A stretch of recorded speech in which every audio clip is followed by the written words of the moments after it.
Bonjour, aujourd'hui on se retrouve pour continuer donc la fameuse rétrospective en vue de Star Wars 9 et là on s'attaque à Star Wars 2, l'attaque des clones qui pour moi est le Star Wars le plus mauvais derrière Star Wars 1, derrière Solo et derrière Star Wars 6 notamment. Évidemment, même si on n'est pas là pour faire un classement de cette grande saga. Je sais que le terme mauvais en gêne certains et certaines, mais si vous voulez, selon moi, et ce n'est que mon humble avis, Star Wars 2 n'est pas, on va dire, le Star Wars le moins audacieux. Le moins audacieux, c'est très probablement Solo A Star Wars Story. Mais je trouve que c'est celui qui s'en mêle le plus les pinceaux et qui est quand même bourré de beaucoup de défauts qui m'apparaissent comme évidents et qui gênent ma progression dans la lecture du film. Je prends le film tel qu'il est, hein. J'oublie là un instant tout l'environnement Star Warsien, et c'est pas bon du tout parce que c'est un film très maladroit qui repose sur des dialogues ouvertement, on a l'impression parodiques, alors que la volonté n'est pas justement de faire quelque chose de très drôle, parce que la prélogie, on a souvent tendance à dire que ça a quand même, à chaque fois, quand même un aspect, une saveur particulière. C'est vrai, c'est l'avènement d'un grand méchant de toute l'histoire du cinéma, Dark Vador. Mais ici, vu qu'ils passent tous un peu pour des andouilles, attention spoiler, hein, j'aime le sable, ou j'aime pas l'eau, ou j'aime pas le sable, enfin bref, on part dans des délires qui sont acceptables dans des films très parodiques à la Ace Ventura, mais concrètement dans un Star Wars pareil, qui se veut hyper sérieux, hyper politisé, ça ne fonctionne clairement pas. C'est complètement, ça sort de nulle part, t'as l'impression qu'il y a des éléments qui sont complètement déconnectés des uns des autres, qu'on essaie de te raccrocher par des passerelles qui ne tiennent concrètement pas du tout. J'ai tellement trouvé peu de points positifs qu'on va limite commencer à aller par les points positifs. Je lis ma feuille, la musique, oui, bon. Alors faut quand même reconnaître que la musique, et particulièrement le thème qui concerne et qui entoure, on va dire, la grande romance incroyable sur Naboo, avec Padmé Amidala, elle est brillante parce qu'elle arriverait presque à faire oublier, grâce à cette émotion qu'elle nous procure, et bien de faire oublier que le film est très château-branlant. Allez, on va rester dans les points positifs encore quelques secondes. La révélation d'amour, bon... Là, vous allez vous dire, Dimitri est un grand sentimental, donc c'est normal qu'il soit emballé par toute cette révélation. Mais c'est vrai qu'elle intervient, je pense, à un moment assez juste. À savoir que, bon, on sait très bien que les personnages vont s'en sortir, hein, on n'est pas cloche non plus, pas complètement. Mais lorsqu'ils vont rentrer dans l'arène, là, on s'attend en tout cas à ce qu'ils soient en difficulté. Et que là, ils soient obligés de s'entraider. Et encore une fois, hein, c'est pas la première fois que ça arrive, mais là on sent voilà, qu'il y a une menace qui est presque à son paroxysme, et que là ça va péter, parce qu'il y a eu déjà des prémices de problèmes, savoir que oui, on a vu Anakin passer momentanément du côté obscur, on a vu sa mère mourir, donc là on sent qu'il y a quelque chose qui va se briser. Bon, au final ça n'arrivera pas, mais pour cette tentative de nous faire croire que les personnages vont vraiment être mis en danger, chapeau bas, même si ce sera à aucun moment le cas. Mais je reviendrai dans les points négatifs. Vous avez remarqué que même les points positifs sont liés aux points négatifs. On va bien s'amuser, hein.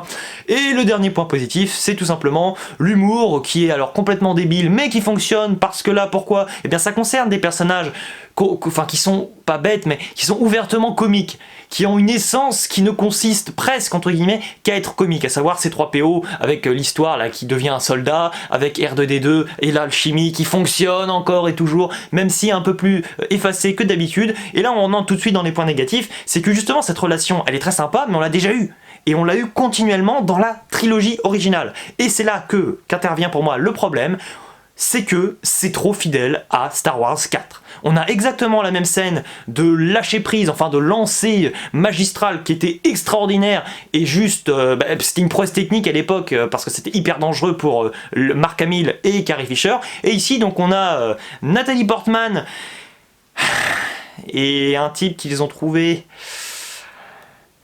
Où est-ce qu'ils l'ont dégoûté ce type? Bon bref, l'acteur qui joue Anakin Skywalker, qui reproduisent la même scène, justement au moment où on a encore toujours les mêmes problèmes, les mêmes thématiques, les mêmes enjeux, à savoir que oui, R2D2, lui en même temps va se jeter dans le combat, C3PO va essayer de le retenir, bref, c'est un peu une salade qui nous est remixée, bref, c'est déjà vu, je suis désolé, et là où moi je défendrai toujours Star Wars 7 et Star Wars 8, parce que pour moi, que ce soit infidèle ou pas à la saga, moi je m'en fiche, pour moi c'est pas la saga originale du tout, à savoir la trilogie, par contre ce Star Wars Wars et comme le Star Wars 1, pour moi, c'est un espèce de copier-coller invisible de ce qu'on a déjà eu et je ne suis pas d'accord pour de telles choses. Les amis, nous allons attaquer les points négatifs, donc je vais commencer avec les... j'écris tellement bien. Les acteurs, ouais. Alors par acteur, je conviens qu'il y a d'excellents acteurs, hein, je prends quand même Nathalie Portman qui s'en sort bien. C'est-à-dire qu'elle, concrètement on sent que tous les acteurs ne sont pas dirigés, ou alors on les dirige très mal. Donc ils essayent de faire en sorte que on ait l'impression que la saga tient parfaitement la route. À savoir que oui, tout est parfaitement sous contrôle, alors que le scénario est brouillon, parce que je suis désolé, j'ai vu ce film au moins 5 fois, j'ai compris l'idée globale, mais il y a des passages, je suis désolé, l'histoire là, que quand t'as Obi-Wan qui arrive pour essayer de comprendre d'où sortent les clones, on lui explique des choses, après avec le comte Dooku, on lui rabâche encore des trucs, enfin bref. Bref, on est en train de se perdre complètement, quoi. Pour moi, c'est ça, c'est brouillon, pour moi, c'est un peu du niveau de BVS, pardon, sur toute la dramaturgie, ça ne fonctionne clairement pas. Et donc, sur les acteurs, comme je vous disais, à part, alors Anakin, j'en parle même pas, parce que alors, Anakin, le problème, c'est autant il jouera mieux, on en reparlera dans Star Wars 3, où là, voilà, un rôle un peu plus sombre, un peu plus dark, Jack Vader, mais là, clairement, son rôle ne lui convient pas parce qu'il est, il a un petit moment côté obscur, vous voyez, mais ça dure 10 secondes. Mais tout le moment, tous les passages où il est gentil avec tout le monde, en gros, gentil, voilà, il est amoureux de Padmé. Clairement, ça ne marche pas trop parce que je trouve que toutes les expressions, on va dire faciales, les plus ordinaires, les plus simples à la base à jouer, eh bien, c'est assez terne.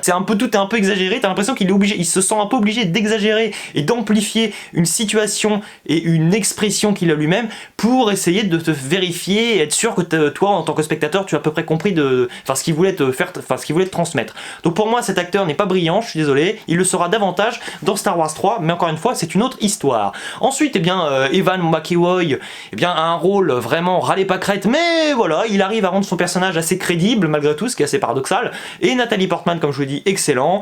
J'ai toujours un problème moi avec Samuel L. Jackson, hein, parce que je vais y venir après, mais le problème c'est que finalement les acteurs s'en sortent pas si mal au final, à part Anakin, mais comme leurs personnages sont clairement...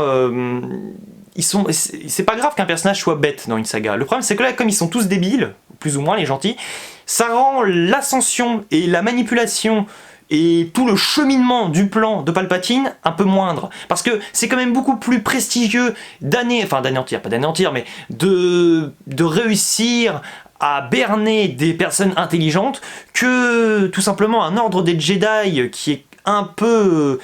qui se pose beaucoup de questions, qui médite beaucoup, qui n'agit quasiment jamais, et qui se gourre sur toute la ligne, que la République qui est assez inexistante, parce que, ok, le film est politisé, soi-disant que c'est la meilleure qualité de la prélogie, c'est que ce film est très politisé, contrairement à Star Wars 7 et Star Wars 8. Je comprends d'ailleurs parfaitement que les fans de la prélogie aient été très déçus dans Star Wars 7 lorsque finalement la base Starkiller détruit momentanément les structures qui existent encore de l'ancienne République que nous avons donc connue dans Star Wars 1, 2 et 3.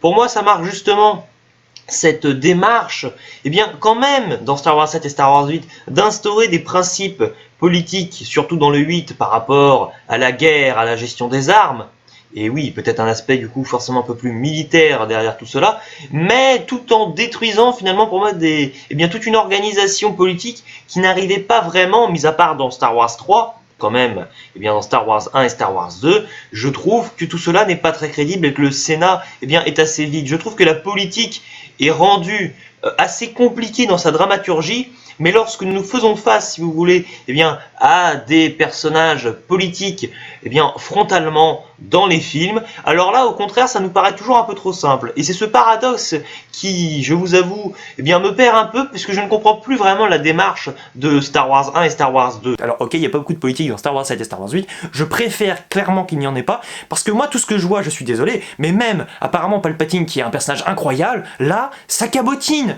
C'est vraiment à chaque fois, c'est clin d'œil au cas où t'as pas compris, c'est du fan service, c'est affligeant, parce que c'est en mode, oui, mais qui va pouvoir prendre ses responsabilités responsabilité. Tu sais, comme si t'avais pas compris. Ah bah oui, c'est moi. C'est pas subtil pour un sou, on n'y croit pas, on ne comprend même pas comment les personnages peuvent passer à côté de la seule menace qui est visible, quoi. C'est forcément Palpatine. Qui ça peut être d'autre, sérieusement? Mais personne, c'est affligeant, c'est terrible. Mais je me calme. Allez, on continue, la liste est encore longue. Hein. Bon, alors l'histoire, hein, je crois que j'ai pas besoin d'y revenir, on a compris, les dialogues aussi.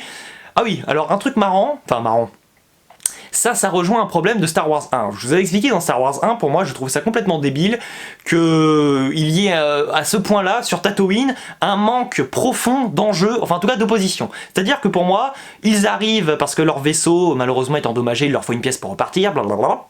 Et là, Qui-Gon Jinn, je comprends pas pourquoi, ok, bon, il a repéré que le garçon avait la force, il a également pris connaissance, il a fait connaissance de sa mère, pourquoi il les embarque pas et il se barre, il a qu'à voler les pièces aux méchants gars qui volent, et puis terminé, mais bon, évidemment, il fallait que l'histoire dure 30 minutes, voire 1 heure sur Tatooine, donc on est obligé de rester là-bas. Mais là, malheureusement, c'est un problème qui se répercute ici, parce que, alors tu apprends que la mer a été affranchie, donc ce qui est assez incroyable, c'est que du coup, dans Star Wars 1, déjà, ils n'ont même pas affranchi donc la mère d'Anakin sous prétexte qu'il n'avait pas assez d'argent peut-être, hein, mais oui, non, c'est pas comme si on avait avec nous la reine de Naboo, mais bon, c'est très drôle.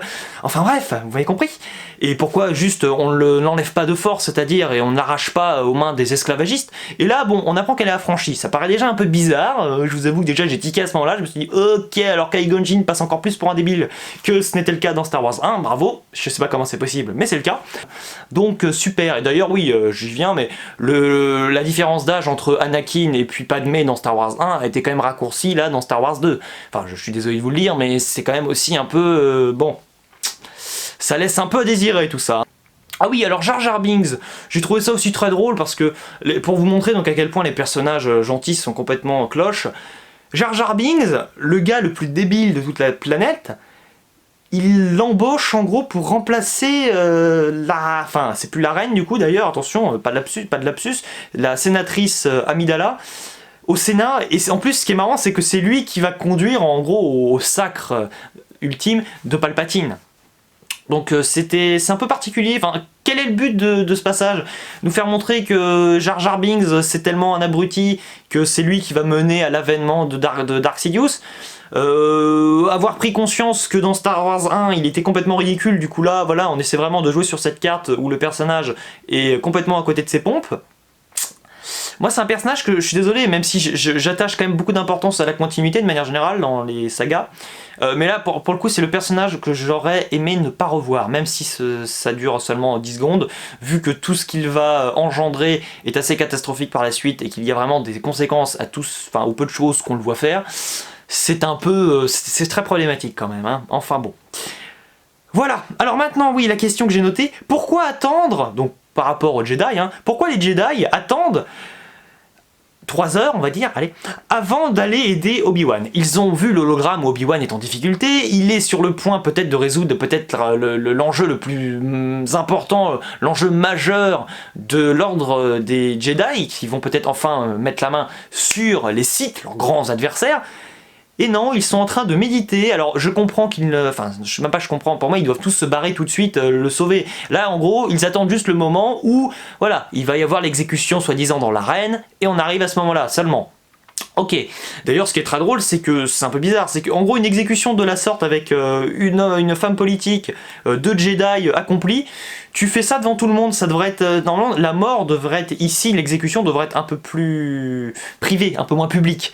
Là t'as tout le monde, concrètement, voilà, t'as les Jedi qui arrivent, ils peuvent pas se gourer quoi, ils savent forcément où ça se passe, hein, parce que tu vois, t'as le point sur la carte quand t'es dans le ciel, tu vois forcément, oh bah oui tiens, il y a une arène et il y a nos 3 copains, merci de nous avoir indiqué la signalisation, on arrive. C'est un peu ça, alors oui, je tatillonne beaucoup, mais vu que pour moi le film n'a pas de qualité, je suis un peu obligé de, enfin très peu de qualité, je suis un peu obligé de, voilà, de rabattre sur les points négatifs et vous expliquer pourquoi ça cloche, selon moi.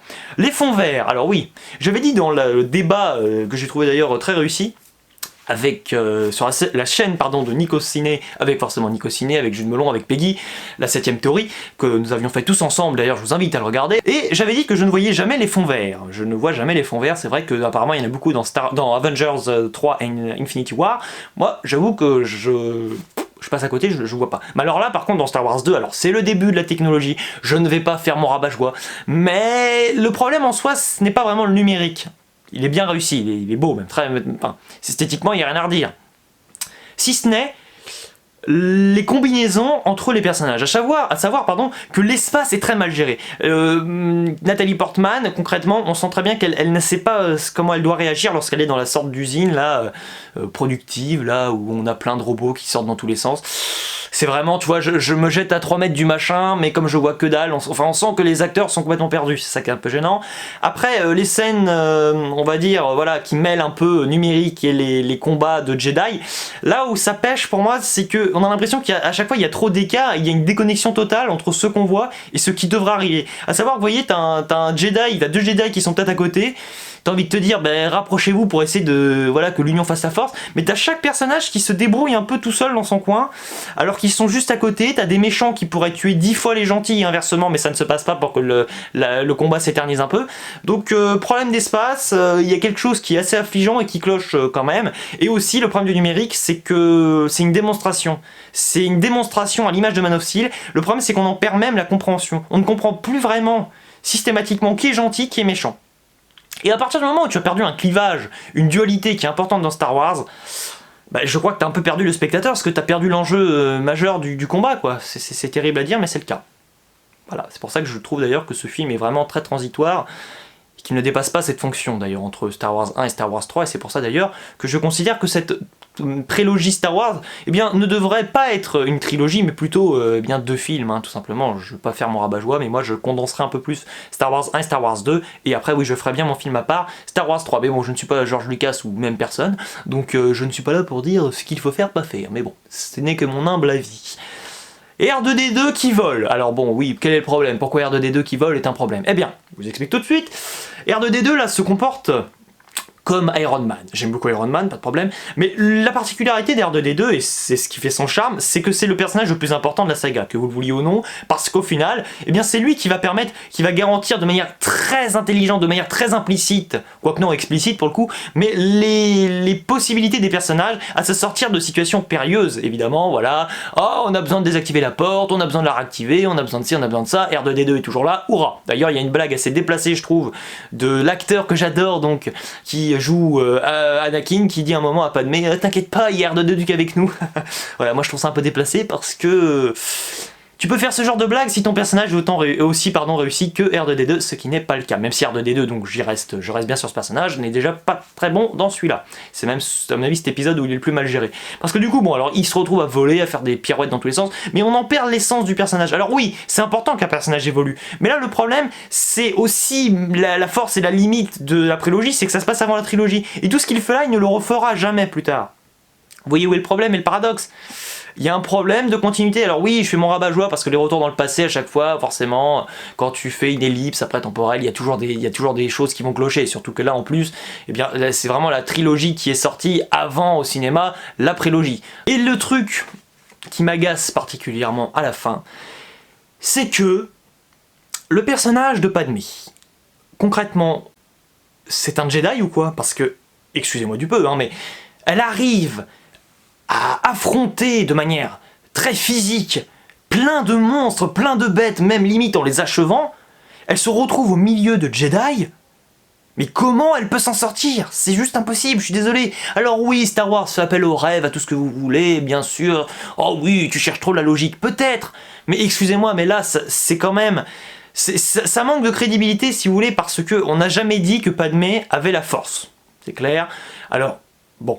Leia, moi j'ai jamais vu Leia être aussi forte que Padmé physiquement que, enfin dans la trilogie d'ailleurs, bon, soi-disant passant. Alors oui, on pourra en reparler dans Star Wars 8 où elle nous fait Superman, bon, d'accord, mais là c'est un peu trop forcé je trouve, et j'aime beaucoup quand même, il faut que je case ça, le fait que des fans de la trilogie râlent après Star Wars 7, soi-disant que oui, Rey, elle est beaucoup plus forte que Luke, à pareille période.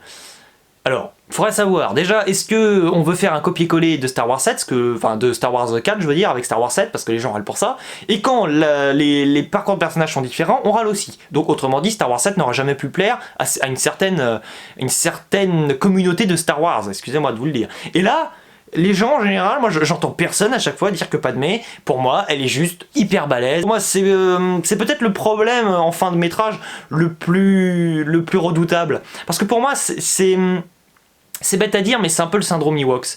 À savoir que quand tu vois ce genre de situation, tu comprends à ce moment-là que le scénario est très prévisible. Parce que le scénario, au premier abord, est assez complexe. Donc on peut se dire que tout peut arriver. Mais à partir du moment où tu vois quand même des personnages sortir de situations complètement périlleuses de manière vraiment...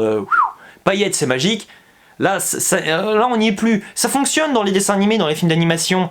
Parce que voilà, les films d'animation, en général, ça paraît beaucoup moins réaliste, un peu plus peut-être un aspect cartoon, même si des fois certains dessins animés films d'animation pardon, se veulent plus réalistes. Là, non, ça fonctionne pas vraiment, je trouve, parce qu'en plus avec tout cet aspect numérique, je trouve que ça aurait gagné à être un peu plus sérieux tout ça. Donc écoutez, est-ce que vous aimez ce Star Wars 2 ? Ce que j'ai bien aimé dans le film est l'histoire est intéressante. Ce que je n'ai pas aimé dans le film est l'acteur d'Anakin n'est pas très bien car il n'est pas très expressif. Pendant les bagarres, on ne sait pas qui sont les méchants et les gentils. Ma note est 13/20. Merci Baptiste. Ah oui. Oui, j'ai beaucoup cassé la prélogie Star Wars, mais là, c'est bon, tout est évacué, maintenant on va attaquer les très bons films, Star Wars 3, Star Wars 7, Star Wars 8, avant d'aller voir Star Wars 9, The Rise of Skywalker. Allez, ciao et à la prochaine.